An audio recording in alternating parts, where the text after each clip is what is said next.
All right, folks, we got a crappie there on a crankbait, specifically the Berkley Money Badger. This is a crankbait that I love to fish. So there's the crappie right there, not too big a one. And there's the Money Badger right there. I think it's a 1.5 inch crank, and it's great for crappie, guys. So when I am crappie fishing with crankbaits, the only time I ever break out a crankbait is when I know I have a situation where I can assume crappie are likely stacked. And what we have for a situation today is we have a quarry here connected to the river, and we have a current seam. We just had a ton of rain, and what that current seam does and what that river does is it brings in cooler oxygenated water, and these crappie like to stack up in this fresh water. Generally, I will throw a jig head first just to make sure there are crappie present. When I find out that they are stacked in there, I will start throwing a crankbait, and what that does is it will segregate out some of the larger fish. That first fish I caught was nothing crazy, but it does tend to catch the larger fish in the school.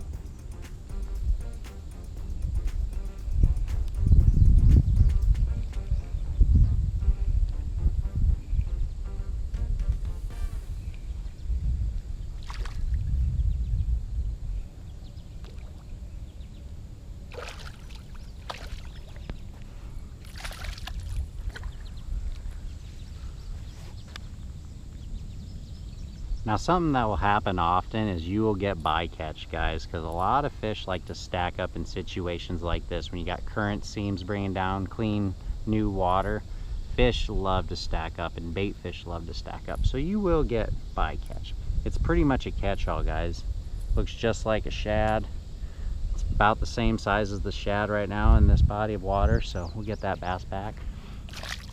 And ideally, we could catch a nice crappie yet.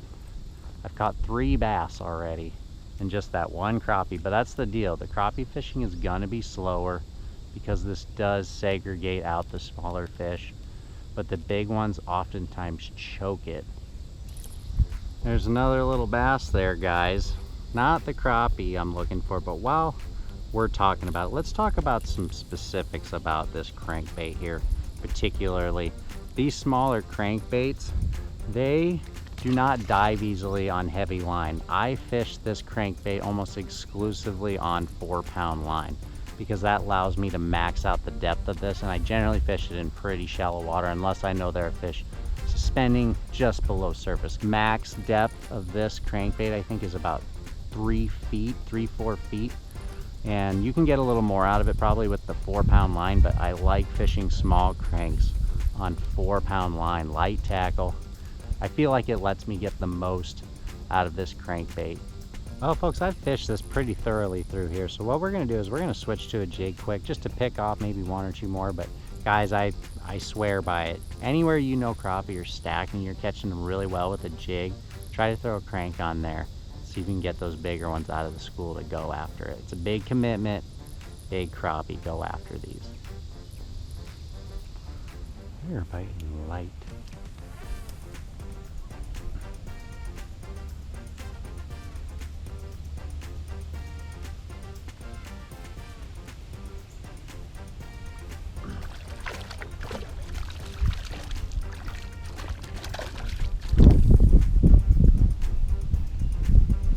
There we go, folks. There's a decent one on the eye hole jig. I got the black body, Bobby Garland, chartreuse head, because I just want that to stand out, and that contrast should stand out in that muddy water. But these fish are biting really light, guys.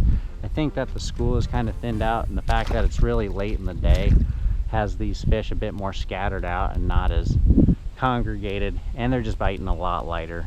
It's tough pickings though, guys. This is not easy. This is very finesse bite today. They're not going off like they do sometimes.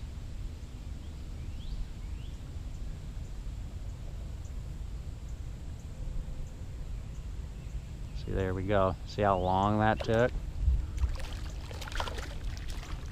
Just keeping it barely suspended off bottom, letting that jig hit bottom, and then I'm just barely lifting it off bottom and just trying to keep that jig soaking as long as I possibly can.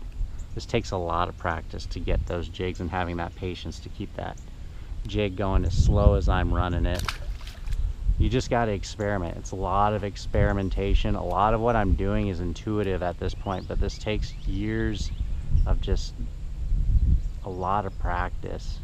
I don't think you can be too good at knowing exactly where your jig head and what depth your jig head is running in the water column. So it's something that's taken me years to develop, and being able to run it at speeds I think are the correct speed to generate bites, and just practicing knowing exactly where that jig is at in the water column. That is something I feel like I can always improve upon. So it's a never-ending area of improvement for me. Let's talk about that crankbait. To summarize the crankbait trip, guys, the only thing I truly want to stress is using 4-pound line or really light line in comparison to the size of the crankbait. I really like using light line. That's, I think, 1.5, maybe 2-inch crankbait, that Money Badger, and I don't want to use it on anything more than 4 pound. I just think I'll lose that sensitivity, that feel. 4-pound line also just helps me gauge where that crankbait is at depth wise. So that is why I really like that 4-pound line for those small crankbaits. Also, in regards to the situation, I only really fish for crappie with crankbaits when I know the fish are stacked. I won't break it out other than that. It's really tough to beat a jig head in a plastic. They are just crappie catchers. But if I can get a stack of fish where I can assume that maybe there's some larger individuals, that's when I'll break out that crankbait, because I know that crankbait has the ability to segregate out those larger fish. And there have been many occasions, or quite a few occasions, where pulling the crankbait out has gotten me the larger crappie. I'm still trying to find areas where I can pull the crankbait out for crappie, but right now that is like really the only situation where I will break it out, and it was not a good example this time. So we'll get another opportunity at some point and we'll film that, and we'll have a better example for you in the future. In the meantime, y'all take care. I'll see you guys next time. Thanks so much for watching, your support. Like and subscribe if you dig the content. Much appreciated. Have a good one, guys. Peace.